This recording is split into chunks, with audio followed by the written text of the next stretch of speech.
My son's in prison for something horrific he did at school, but still insists he did the right thing. The visitation room is cold. It's a stark, blank space, where a glass wall separates us from the inmates, and the only physical connection between a mother and her son happens through a gray telephone. I sit on a hard plastic chair and wait for Adam to come in. I don't even know what I'm supposed to feel.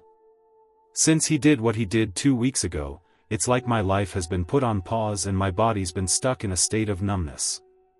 I haven't seen him yet. I watch him enter through the door, head down, the prison uniform clearly hanging off his 145-pound frame. A tall, intimidating officer escorts him to the seat and stands guard behind him. Through the glass, I stare at him, but he doesn't look up right away. He's ashamed, a mother knows. We both pick up the phones. "Hi, son," I begin, keeping my voice neutral. "How are they treating you here?" "It's okay, Mom," he replies. "I probably deserve it." His answer catches me off guard, and we sit in silence for a few moments. "I don't understand why you did it," I say, my control slipping as tears begin to well up in my eyes. "But I'll always love you. You're still my son." As soon as I finish speaking, he drops the phone, buries his head in his hands, and begins to sob uncontrollably. Like he did when he was 10. Then he picks the phone up again. "Those kids I killed at school, Mom," he begins. "You have to understand, they deserved it. They needed to be taken out the way they were." The officer behind him overhears the conversation and keeps a sharp eye on Adam. "If they were bullying you, son, that's terrible," I tell him. "But that doesn't mean they deserve to die, Ann." "They weren't bullying me," he yells, cutting me off, his outburst drawing the attention of nearby inmates and visitors. The guard steps in, grabbing him by the shoulder. "That's enough, Adam. Time to go." "Mom," he whispers through the line, before he is dragged out of the room. "You need to look into the glove compartment." I walk out of the room, dazed. Was my son paranoid? Hallucinating? I storm out of the facility and get in my car. The long drive back to the city is a blur. My mind spins. How didn't I see this? How could I not have known what he could do? As a single mom, always tired from work, he just seemed like a quiet, geeky teen. What snaps me back to reality is noticing a car that has been behind me since I left the prison. A black vehicle, driven by a clean-shaven, military-looking man in dark glasses, follows me. He looks eerily familiar to the guard from the visitation room. I take several random turns and he stays on my tail. I pull into my neighborhood store. He parks at a distance, still in view. I rush in, grab what I need, and get in line, still trying to make sense of what the hell is happening. Why is he following me? They already have Adam. As I wait in line, I hear someone call my name from behind, and I jump in fright. It's not the man from the car, but I almost wish it were. It's a pale woman with a blank expression, Jenna, the mother of one of the 3 kids Adam killed at the school shooting. I freeze. "Hi, Claire," she says. It takes me a second. "Hi, Jenna. How are you?" "Not very good," she replies, not bitterly, just honestly. I flinch. "Hey, I just want to say I'm really sorry for your loss," I begin. "What my son did was unforgivable, Ann." "Claire, please," she cuts in. "This isn't your fault. We both lost our sons that day." She takes my hand in hers. "From one mother to another," she tells me, leaning in. "We need to help each other." Then she hugs me, so tightly I nearly collapse into tears. No one had shown me that kind of compassion until now. I leave the store with new strength, ready to go straight to that car and confront the man who had been following me, but he's gone. Thank God. I get in my car, and as I'm ready to get home, I remember Adam's words, and I check the glove compartment. There's nothing unusual in there except for a small metallic device. A flash drive. Back home, I go straight to my laptop. It's already dark. I know exactly why Adam would have hidden the USB drive in the car. His room, computers, phone, and even video game were all seized and searched the day after the events. Even my own laptop was taken. I had to get a new one from work. What I don't know is what he needed to hide. My hands shake as I plug it in and open a folder full of images. They're photos of the 3 kids who died, mostly candid shots, capturing them in normal moments at school. The same 3 always appeared, 2 boys and 1 girl. The pictures, likely taken on Adam's phone, showed them eating lunch, walking home, studying at the library. Just ordinary stuff. Was Adam stalking them? They didn't look like bullies. Then the photos start to get weird. One of the boys, kissing a girl, someone else, not from the 3, behind the football field. Holding hands. Private. Then, suddenly, one set in a bleak concrete space. The 3 kids, soaked in blood, standing over what looked like the girl from before, dead. Her body ripped to pieces on the floor. There was something strange in their eyes. In the photos, they were solid white. I had to adjust in my chair, rattled. Then more. The trio luring people. A janitor, an old woman, another child. The last pictures in the folder showed them emerging from an alley, shirt stained red, those blank, glowing eyes again. The photos were clearly taken in hiding. I nearly threw up. Was this what Adam meant? What are these kids and what were they doing? That's when I heard the noise of my front door opening. Is someone there? I called out from my room. Only Adam and I lived here. I had no idea who it could be. I get no answer, and the thought that it might be the man in the black car sent a chill down my spine. I walked slowly down the hallway. I just called the police, so whoever you are, leave now, I shouted, bluffing. My phone was in the kitchen. When I reached the hallway, I saw a figure standing still at the front door. It was Jenna. The mother of one of Adam's victims. One of the kids in the photos. Jenna? I asked, confused. Do you need something? Her face was blank. Robotic. Emotionless. She took a few steps toward me. I don't know what Adam told you or what he left behind as evidence, she said, voice flat. But I can't let you keep it. Then her eyes turned white, just like the 3 kids in the picture. And my body, desperate to run, couldn't move. It just stood there, every muscle in me locked tight in the same position it was when her eyes changed. Even my eyelids stopped working, I couldn't blink. I felt like a statue, except for my heartbeat, which had gone completely wild. Jenna walked slowly, savoring my frozen panic. Don't even try, Claire, she said with a grin, now just 5 feet away. Humans are such pathetic creatures. She raised her hands, and her fingers began to shift, turning into blades, thick and gleaming like solid steel. That's when I heard the gunshots. Multiple and quick. If I could I would have closed my eyes shut, but I saw Jenna collapse in front of me, riddled with bullets. The man from the black car, the same guard who had stood with Adam, was behind her, holding a gun, his eyes locked on her body. He must have fired half a dozen rounds because Jenna was lying in a pool of blood.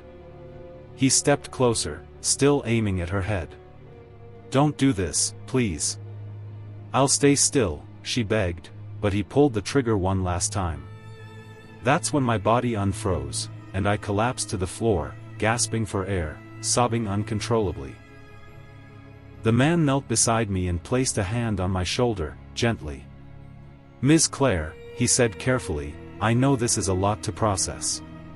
But you're not safe here. What your son uncovered, it's not from this world. If you meet me, please kill me. My friends won't believe me, my family thinks I'm crazy, and if I keep trying to convince them, they're probably just going to lock me up. But I need help, and I think that strangers online are my last hope. So I'm begging, if you meet me, if you see me walking down the street and I say hello, if you meet me in a bar and feel inclined to buy me a drink, or if you match with me on a dating app and make plans, kill me. End it. I don't care how it's done. I'd prefer it to be as painful as possible, but I know that's probably a lot to ask. It's already a lot to ask someone who doesn't know me to commit murder on my behalf, and I'm sorry to put such a burden on you, but I truly can't do this any longer. Let me provide you with some context. I might have gotten ahead of myself, but I came on too strong. Don't leave yet, please. At least let me explain to you what's been going on. Maybe, hopefully, once you hear this, you'll be on my side. Maybe you'll believe me. Hell, maybe you've experienced this too. I can't be the only one who has experienced this. It started 2 months ago at Michigan's. Michigan's is a small bar that my friends and I used to go to every Friday night. They had a karaoke night, and everyone got free nachos with the purchase of a drink. It was a routine we had been sticking to for almost a year now, ever since Melly moved into the apartment complex down the street and found the place. Anyway, it was a Friday night, probably around 10 p.m., because I remember that Jonas had just arrived and he got off his shift at the hospital at 9 o'clock on those days. Melly and I had just performed a tipsy version of Fleetwood Mac's Rhiannon, and we were giggling and stumbling back to our booth when he intercepted our path. He said his name was Tony, short for Antonio. He said he was new in the city and had just moved here from Idaho or Iowa, I don't really remember. He wanted to talk to me, he said I had a nice voice, and he enjoyed my performance, and he would like to get to know me a bit better. I agreed, because he was my type, dark hair, green eyes, stubble on his jawline. He smelled like Tide laundry detergent and something else that reminded me of my childhood friend Isdra's house. It felt familiar to me, and so I followed him to a booth near my friend's, and we talked for the entire night. Our first date was dinner and a movie, a classic first date. We watched Hard Eyes, which he loved, but I said wasn't my style. We went to this expensive French restaurant after. A small place that was almost an hour away, and we had wine and ate our dinner while a woman sat in the corner of the room and sang La Vie en Rose. It was romantic, he was romantic, it was a great date. The first bad sign didn't feel like a bad sign when it happened. You know what they say about hindsight. It started with him going by his full name instead of Tony. He said he had always gone by Tony because he preferred it, he thought Antonio was a mouthful, that Tony made him sound like a fun, easygoing guy while Antonio made him sound like the opposite. And then, that day, he changed his mind. You've never gone by Ella or Stell? He asked me one evening as we were walking through a small street fair that the city put on every year. Nope. Just Stella. I've always been completely Stella. I replied as I took a sip of my soda. Really? You've never gone by a nickname? Not even as a child? I shook my head no again. I remember this conversation vividly now. I had forgotten about it soon after it happened because it seemed irrelevant at the time, but as soon as I realized what was going on, it popped back into my mind like someone had dug into my subconscious and pulled it out, projecting it onto a big screen right in my face. After that, he decided he wanted to be Antonio. He wanted to be completely Antonio. After that step was done, the rest came quicker and quicker, like an avalanche headed downhill until it spiraled out of control. He changed his hair, dyed it a lighter brown, like mine. His eyes, which I swear to all of the gods were green when I met him, were now dark brown, like mine. He got slimmer, losing his broad shoulders, almost overnight. His face got rounder, softer, and less angular. He shrank 3 inches. Then he took my jokes, stole my bits, and started saying things that only I would say. Even my friends would comment on it, albeit in an innocent way. Oh my God, that's such a Stella thing to say. Ah, that's so cute, you guys are becoming like the same person. Ugh, I love when couples start to adapt each other's mannerisms. Except we weren't doing that. He was stealing all of my jokes. He was taking all of my catchphrases, he would use my references that he didn't even know previously. He stole my style, swapping out his Vans, jeans, and button-up shirts for thrifted boots and band tees. He got glasses even though he didn't need them, and he went vegetarian. The worst part about this, the part that pissed me off the most as this was taking place, was the fact that everyone acted like I was insane. They acted like he had always been like that. He never went by Tony. Stella, what are you talking about? His eyes were never green. I think you're misremembering. Maybe it was the lighting in the bar that night? He's always been the exact same height as you. It's impossible for someone to just shrink. It was such bullshit. It's making me mad all over again to think about it now. Nobody believed me. I tried showing them photos where you could clearly see the differences, and it was like they didn't notice them, like I was the only one who could see the photo as is. I need to calm down. I'm not finished telling you my story, and I worry about you getting bored. I need you to believe me. So, would you believe me when I tell you that about 2 weeks ago, he became me? I mean, he literally became me. He morphed into a clone of me. He goes by my name, he wears my face, and hangs out with my friends. I almost had a heart attack when I saw it the first time. It was like I was looking in a mirror. A fucked up mirror who had taken over my life. My friends acted like nothing was wrong, like he had always looked like that. They didn't think we looked alike at all, they didn't think it was weird that we had the same name. Everything was just a big, fat, stupid coincidence to them. It's so infuriating it almost makes me laugh. So that's where we are now. He, or I don't know, it can't be human, can it? Whatever it is has become me, and it's ruining my life. He picks up my medications, takes my esthetician appointments, takes my Pilates classes, hangs out with my family, everything. I need you to kill him. Me. Something needs to die. Please. My name is Stella Kobe. I'm 5 feet 5 inches. Short brown hair, curly, collarbone length. Brown eyes, big glasses with thick red frames. I've got a tattoo of a skull on the inside of my right wrist, and a 4-inch long scar that runs down the back of my right arm, down my elbow. It's from when I fell off a horse as a child.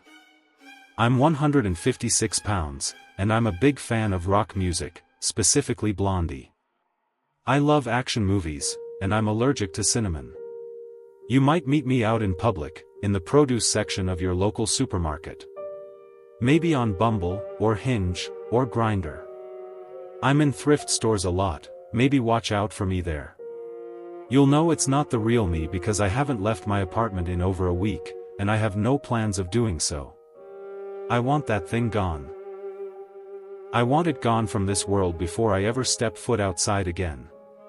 I don't know how it picks its victims, but it's quite charming. Just be careful. You can try to avoid it if you want, but your best bet is to just kill it and put an end to this thing. So please, if you meet it as me, please kill it. A woman entered our police station at 3:23 a.m. and begged to be arrested. What crime have you committed? I asked. None, she choked out, lungs recovering from her dash into the station. I frowned from behind the counter, readying myself for one of those nights, but it would be like no other night of my life. Then why should I arrest you, ma'am? The squirrely woman, catching her breath with hands against her knees, cranked her neck backwards so sharply that the joint popped. Because, she said, taking a big inhale, we're all in danger. Then her eyes began to ping frenetically between the station's entrance and me. I leant my elbows a little more deeply into the counter, pushing forwards to take a better peek at the building's automatic doors. There was nothing beyond the glass panes but the black of night, and tarmac, and silhouetted trees. Is somebody following you? I asked. She shook her bobblehead, making her neck pop another couple of times.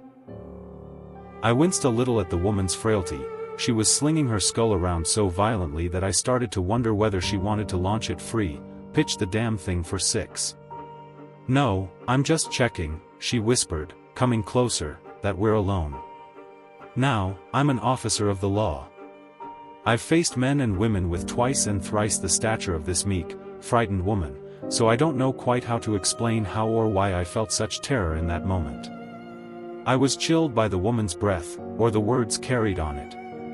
"There are 3 other officers at the station tonight," I croaked, before clearing my throat. "We're not alone." "Will those doors count?" she asked, shivering as she eyed the glass entrance again. "Count in what way?" I replied. "I need the smallest indoor space possible," she said. "He told me that I won't be able to exit a room, or a building, or a prison without spoken approval. He said I'd need permission to leave." "Who told you that?" I asked, befuddled. "I don't understand, ma'am. Explain what's happening." "Do I have to do something criminal?" the woman asked, shuddering. "You won't just arrest me?" "That's generally how it works," I replied. "I'm just a little concerned about why you want to be locked away this evening, well, morning. I assume it has something to do with keeping yourself safe by getting off the street, given that you say you're in danger. However, jail cells aren't hotel rooms, so—" "I don't need to protect myself," she interjected with a hiss, wild eyes locking onto mine. "I need to protect all of you." "What's happening out here, Thatcher?" Officer Bowen asked as she emerged from the office behind me. I tried my damnedest not to gulp, but the unnerving woman was making it difficult for me. "This lady is asking to be arrested, but she says she hasn't committed a crime." Officer Bowen offered me a raised eyebrow, then put her hands on her hips as she looked at the woman. "What's your name, love?" "Tamsin," she said. "Please, will one of you lock me up? I need to be locked up. Something bad's about to happen." "What's about to happen, Tamsin?" asked Officer Bowen. "I don't know," the woman blubbered, placing her face in her hands. "It's inside me." Something about those words, and her tone of voice, instilled me with fear beyond anything words could describe, for it was a fear not of this world. Officer Bowen, on the other hand, seemed unamused. She leant towards my ear and whispered, "I think we need to get this lady some psychiatric help." "She might be in danger," I whispered back as Tamsin continued to cry. "She might be," Officer Bowen agreed. "But that's for a healthcare professional to decide, don't you think? Not 2 police officers at 3 o'clock in the morning." I nodded, then spoke louder. "Tamsin, I'm going to leave you with Officer Bowen for a second whilst I make a call in the office. Okay?" Tamsin shot her head up from her hands as I rose from the swivel chair. "No, please. Just arrest me. There isn't time for any of this." "I need you to relax, Tamsin," Bowen said as I started to walk towards the office. "We're going to help you, okay? We're going to figure out what's happening. Together." I shut the office door behind me, then made the call. The idea was to avoid potentially upsetting or aggravating the distressed civilian. Bowen and I had no idea how she would react to the arrival of a mental health specialist, so it seemed best to keep that information to ourselves. The office overlooked the main entrance through a horizontal one-way window, so I watched Bowen and Tamsin talk whilst the phone rang. And when I made it through to a specialist, I explained the whole situation to her. She said that Tamsin was in need of a proper health assessment. "I know it's late," I said, "so I'm happy to escort her to the hospital." And then came a voice not quite her own. "No, we'll escort you all." Before I managed to wrap my head around my unease at her sudden shift in vocal timbre, I clocked Tamsin smiling at me from the other side of the one-way window. She shouldn't have been able to see me, but I knew, somehow, that she could. And that filled me with terror. The grin on her face might have a thing to do with it too. Then the lights in the station cut out. And that came with a sharper pang of terror. The pain persisted afterwards, leaving me sitting in the dark, phone screen lighting my face, with an invisible blade lodged stubbornly between two bars of my ribcage. With the phone in my far from rigid hand, I rushed back out into the darkened area behind the counter, but Officer Bowen wasn't there, and when I shone my phone's torch beyond the counter, Tamsin wasn't there either. "Hello?" yelled a voice from down the corridor as fear started to grip me more tightly. A torchlight bounced down a distant corridor, beyond the counter, painting the walls in light, offering only a slight reprieve from the suffocating darkness. Then came Officer Harling into the entryway. "Oh, Thatcher, thank God someone's here," he sighed, shining the torch beam onto me. "Looks like we've had a power cut." "There was a woman," I whispered, leaning against the counter once again. This time, for emotional support, I was terrified, and I still wasn't quite sure why. "She's gone now." "Bowen's gone too." "Huh?" Harling asked, not catching my drift. "Gone? I don't know." "Where's Rodman?" I asked. Harling shrugged. "You're the first person I've found. Maybe we should check the fuse box, or call." He was interrupted by screaming, the voices of a man and a woman, from deeper within the station. "Bowen," I whispered. "Rodman," he added. I ran out from behind the counter and joined Officer Harling as we ran down a hallway that led into the heart of the station, desperate to locate the cries of our two fellow officers on the late-night shift with us. "This is Officer Harling," he panted as we ran down the corridor. "Requesting backup. Power cut at the station, and potential disturbance." "Roger," came a garbled voice from the other end of his radio. We burst through double doors and found ourselves in the station's break room. There, we witnessed a horror I will never forget. Officer Bowen and Officer Rodman were both lying on one of the tables, sawn neatly in half a little above each of their pelvic areas. The light of Harling's torch caught the sheen of the blood, and the table's laminated plastic top, and the whites of the victims' eyes.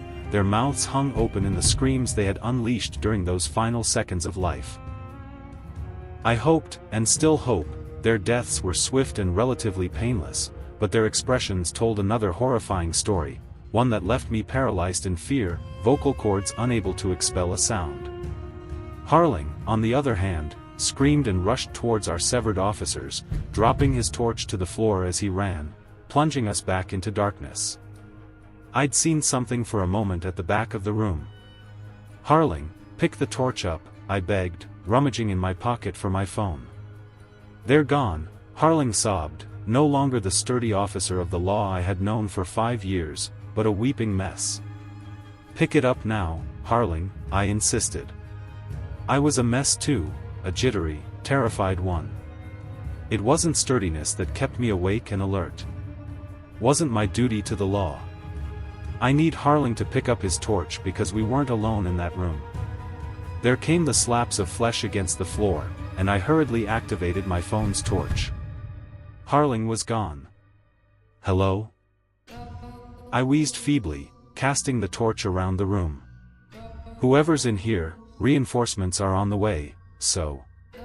"Roger," crackled a distorted voice from some unseen radio. "We'll escort you all."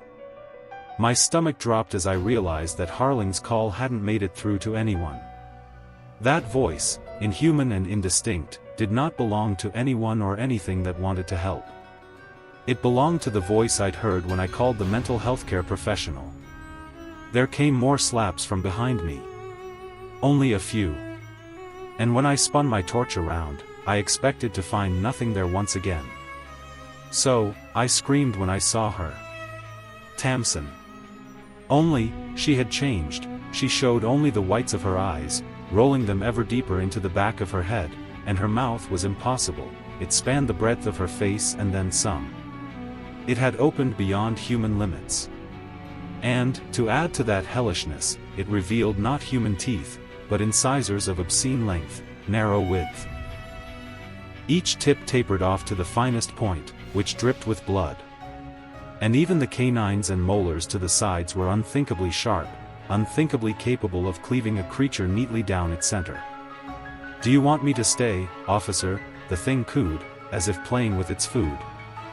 Then it, charged towards me, and I screamed at a volume louder than my lungs were built to accommodate. Screamed as I braced for death. Screamed, and oh. Time feels a little hazy between that moment, which I expected to be my last, and the moment at which the responding officers found me. They said they'd arrived in 20 minutes, but it may as well have been hours, or perhaps only seconds. But she was gone when they got there and returned power to the building. I was interrogated about the demise of my fellow officers, including the disappearance of Officer Harling, who is a suspect in the case, along with Tamsin, the mystery woman visible on CCTV footage before the blackout. "The discrepancy between your story and the truth is curious," said one interviewer. "What discrepancy?" I asked. "Well, the power to the building was undoubtedly cut," he explained. Yet, the automatic doors were standing open when backup officers arrived at the station. I felt my skin pale. He said I'd need permission to leave. I stayed the night at my crazy uncle's place. I'm still traumatized by what I saw. There's one in every family. Ours shows up each Thanksgiving. Trucker hat. Worn shirt. Faded jeans. We get to listen to his diatribes about the economy, the fake moon landing, and how Big Brother is trying to kill us with weather manipulation. "It's not natural," he says, clutching a turkey drumstick. "Those white streaks in the sky. It's population control. Someone's got to do something about it." Typically, these conversations only last a few minutes. My family has learned the art of distracting him with questions, like, "So, Uncle Hank, how's the new boat? Are you enjoying retirement? Did you get your hip looked at?" But this last time, several Thanksgivings ago, it got really bad. Uncle Hank had a little too much to drink, got on one of his rampages, and wouldn't stop. "The government's cooking up another virus," he shouted. "It'll make Ebola look like the flu. It'll go airborne and wipe out 70% of the population. We've gotta rise up." His tirade started to make Grandma sob. She had just lost Grandpa and was still processing her grief. Dad shifted in his seat, pissed, then leapt up. "Enough," he said and escorted Uncle Hank out of the room. "Listen. I'm sorry," Hank apologized. But Dad led him outside and slammed the door. I didn't see much of him after that. But then, a few years later, my girlfriend, Vanessa, and I had to drive south to tour her new university. She had just been accepted to a master's program and wanted to check out the campus. I was so proud. We were navigating an isolated road when our GPS stopped working. Before long, our car ended up in the middle of a forested back road, surrounded by darkness. "See anything?" Vanessa asked, checking for road signs. "No," I said, craning my eyes. The sunlight was vanishing. Then, the car shuddered. Violently. "Shit." I pulled over and parked. Smoke billowed out from the hood as Vanessa and I got out. It was so cold the air clung to our skin. We pulled our jackets close. I didn't have a flashlight, so Vanessa held her phone over me as I peered under the hood. I couldn't see what was wrong. I called the tow truck company. They told me they couldn't be there until the next day. Damn. I turned to Vanessa, cold air biting my skin. "Looks like we're stuck here for the night." She buried her hands in her pockets. Shivering. "Do you know anyone here?" I frowned as I thought, yeah, I know someone. I made the call. It was about an hour later when Uncle Hank's truck appeared down the road. He pulled up behind my car and stepped out, wearing his signature cowboy boots. "Wee wee." Uncle Hank whistled. "What have we got here?" "Hi, Uncle Hank." I offered my hand to shake his. But he just gave me a big bear hug.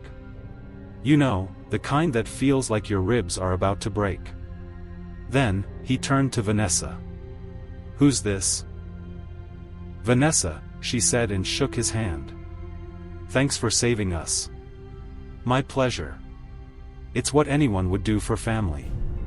Hank turned and peered inside my vehicle.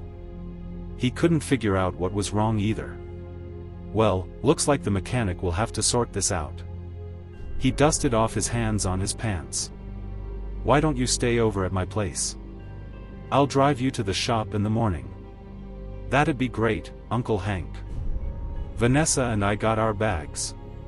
Left the keys in my car. Climbed into Uncle Hank's truck and drove off. We were in the cab for about 5 minutes when Uncle Hank cleared his throat. "So, where'd you two meet?" "University," I said. "Aw." He leaned over, made eye contact with Vanessa. "Universities are for brainwashing. Lizard people use them as tools for indoctrination." "Lizard people?" she said. "They rule the world." She just nodded. I could tell she was uncomfortable. Best way to tell a lizard person is to. "So, Uncle Hank," I piped in. "How's your boat running?" "Oh, that old thing?" he thought. "Boat's fine. But the damn thing keeps breaking down.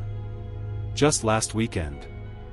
I smiled and relaxed, satisfied my question had diverted him.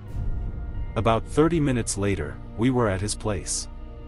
It was a small squat building in the back end of nowhere. There wasn't another house for miles. "Come on in," he said and held the door open for us. "Don't break anything or I'll murder you." Vanessa and I looked at each other, disturbed by his off-putting joke. "Just kidding," he said and pointed to a room down the hall. "You lovebirds can take the guest room." He signaled to another. "There's the bathroom. Master bedroom's around the corner. If you hear any strange noises, don't come looking for me." Vanessa and I looked at each other. "What?" "I'll let you two get unpacked. Good night." He disappeared around the corner as I helped Vanessa move our bags to the guest room. A few minutes later, Vanessa went to the bathroom to get ready for bed. I stored our stuff in the closet and Uncle Hank popped in. "PSST, Tommy." "Yes, Uncle Hank?" "Your girlfriend. Is she a flat earther?" "A what?" "Flat earther. Like, does she believe the earth is round or?" He made a horizontal motion with his hands. I thought the question was strange, but I humored him. "I don't know, Uncle Hank. I'll have to ask her." "Please do." He just stood there, looking at me. I prayed the awkward moment would pass, but it kept going. Finally, the sound of cascading water hit our ears. Vanessa must have started the shower. Well, I better hit the hay. Uncle Hank rapped his knuckles on the door. "You lovebirds get some sleep. And remember, you hear any strange noises, don't come knocking." The repeated comment creeped me out, but I shrugged it off. It was one night. How bad could it be? "Okay, Uncle Hank." He wandered into the hall. Footsteps pattering. I heard a door close and thanked God he was gone. A few hours later, I flopped into bed next to Vanessa. Both dressed and ready for sleep. I held her hand as I drifted off. Later that night, God only knows when, I felt someone stir me awake. It was Vanessa. "Tom." "What?" I sat up and rubbed the grogginess from my eyes. "It's your uncle."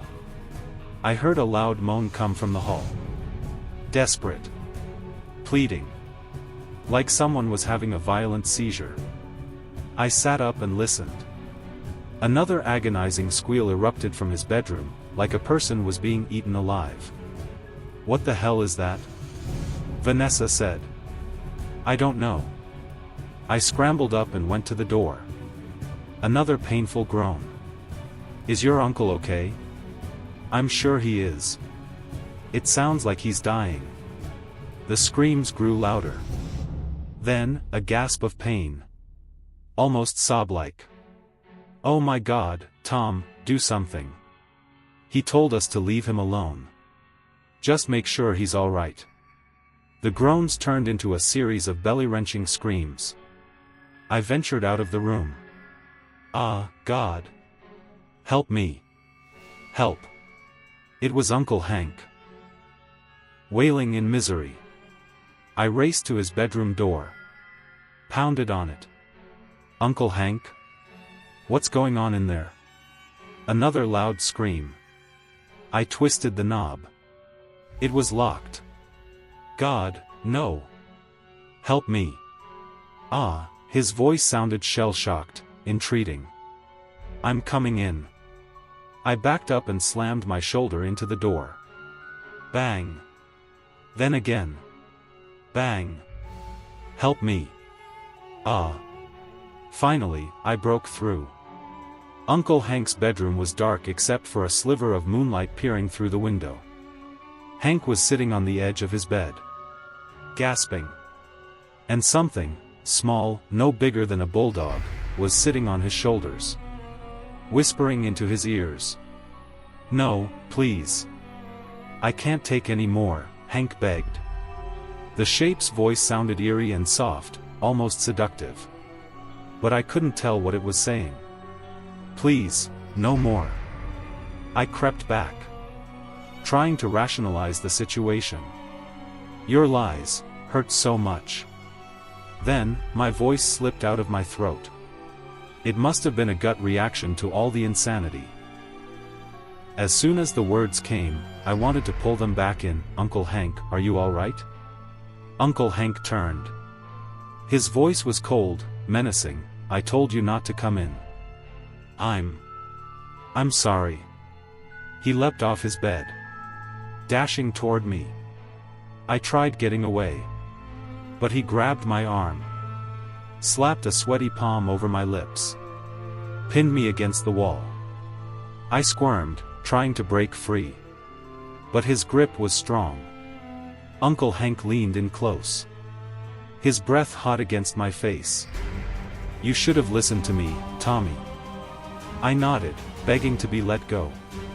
The weird shape was still atop his shoulders, whispering. It was so dark I couldn't tell what it was, but it had glowing yellow eyes.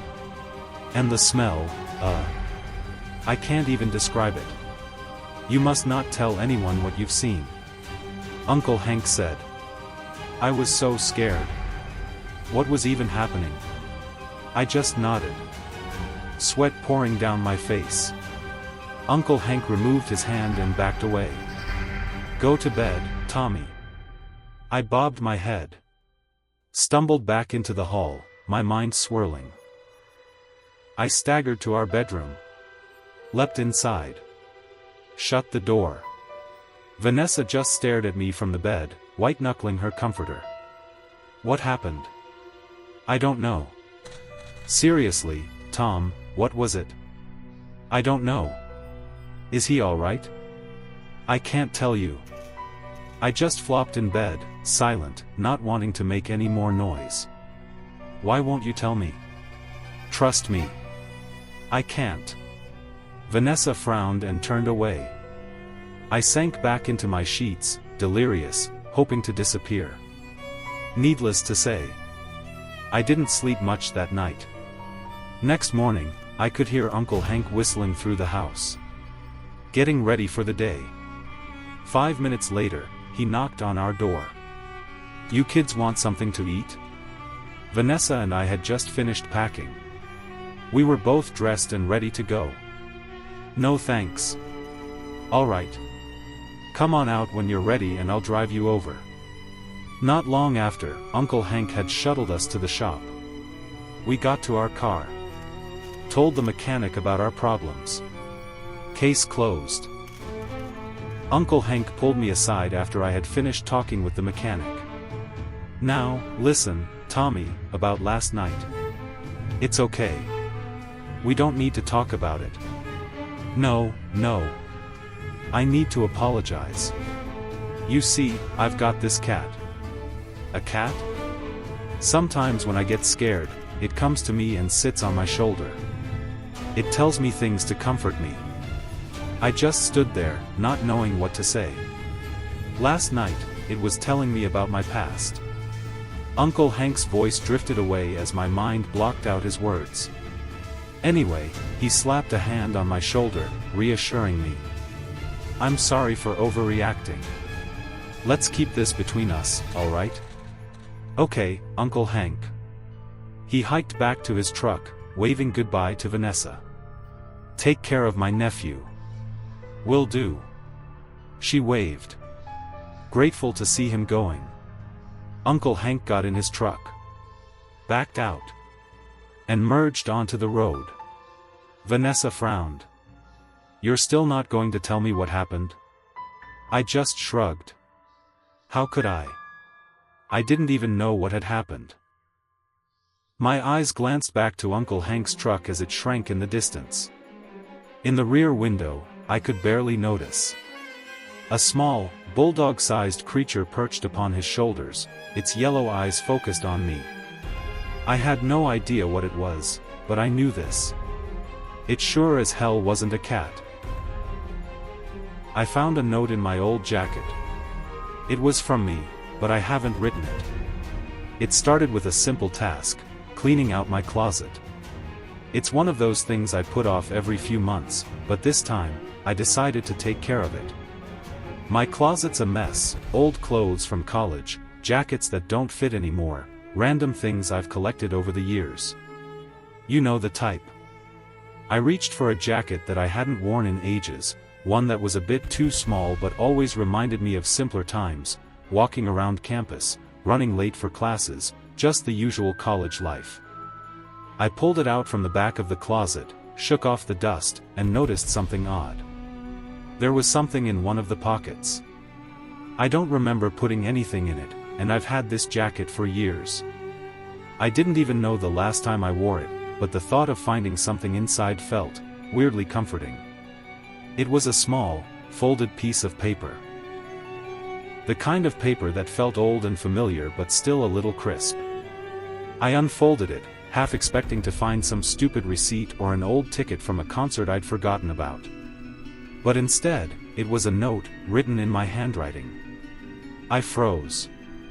It wasn't the kind of note I would have written recently, it was my handwriting from years ago. But I'm certain I didn't write this. The words were clear, precise, and strangely calm. Here's what it said. Do not open the door at 3:23 a.m. Don't listen to the knock. My blood ran cold. I didn't even know what to think. I looked at the clock.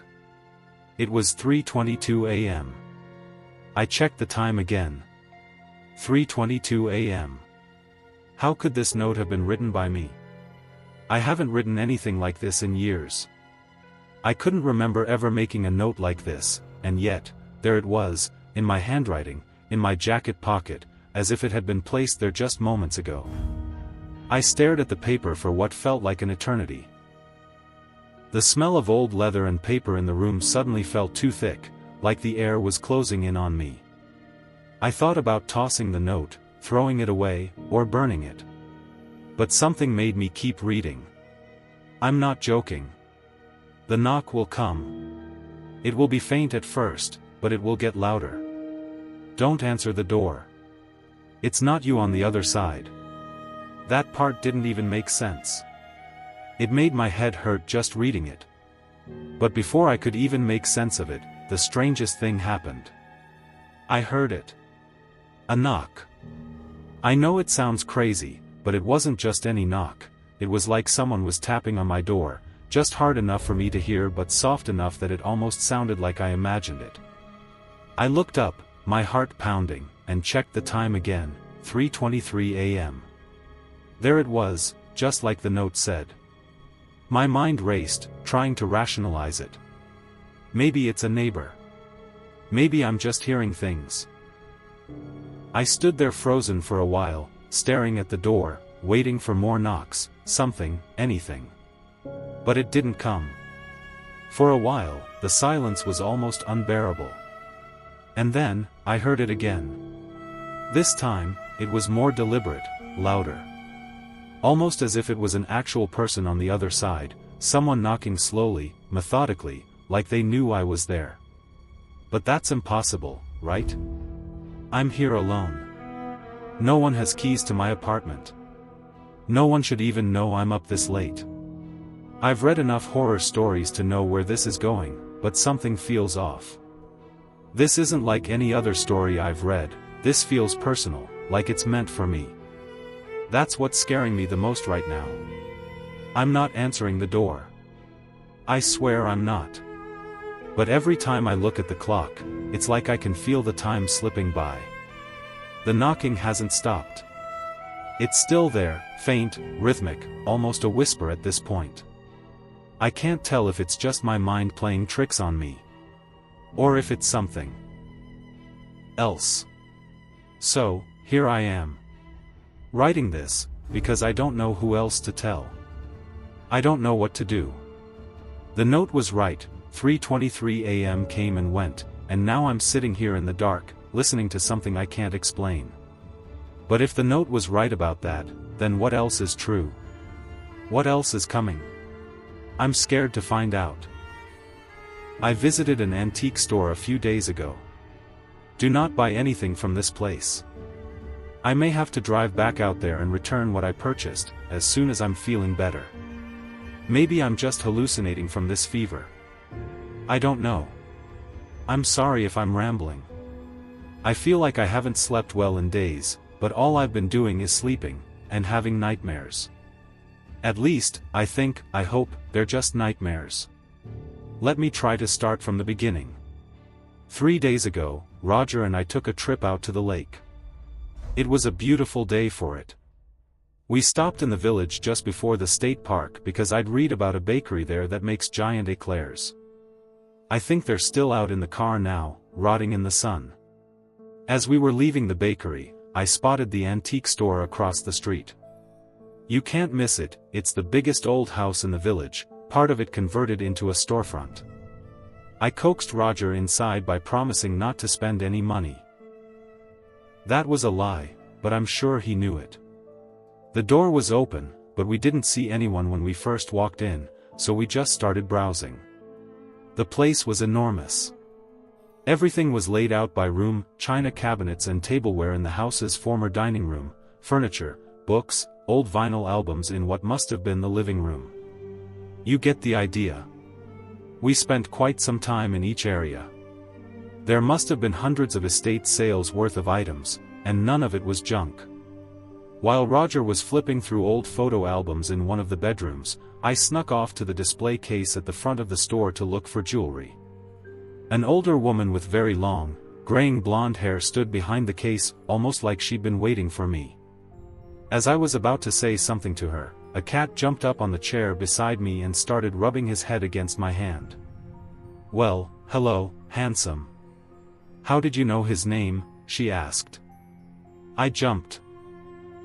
This woman had the most striking eyes I've ever seen. "Oh. Is that his name? I just thought he was handsome. He's such a lover boy." Seriously, her irises looked like there were galaxies swirling in them. She smiled. "He really is. It's a very appropriate name," I said to the cat. "So, what brings you out this way?" she asked. "It's a small village," she obviously knew I wasn't from around there, right? "We're headed to the beach. It's a beautiful day for it." I agreed. "Well, I don't have any jewelry. That tends to sell quickly, and when I come across anything of real value, I usually sell it at auction myself." I don't remember asking her about jewelry. Maybe I did.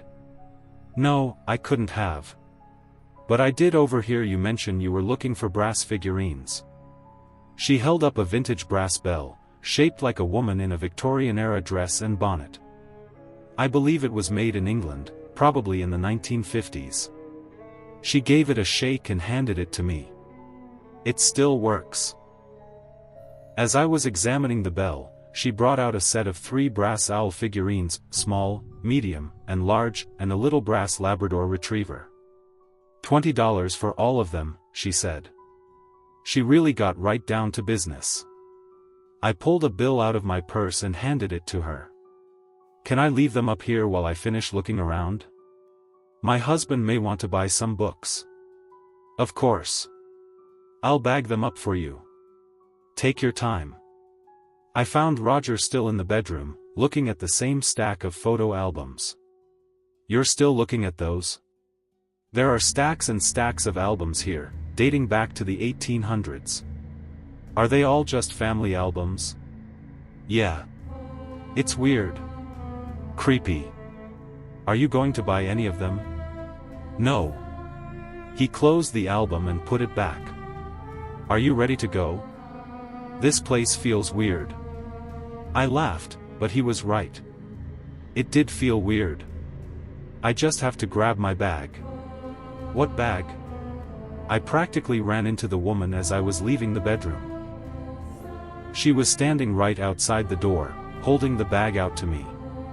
Have a safe trip back to the city.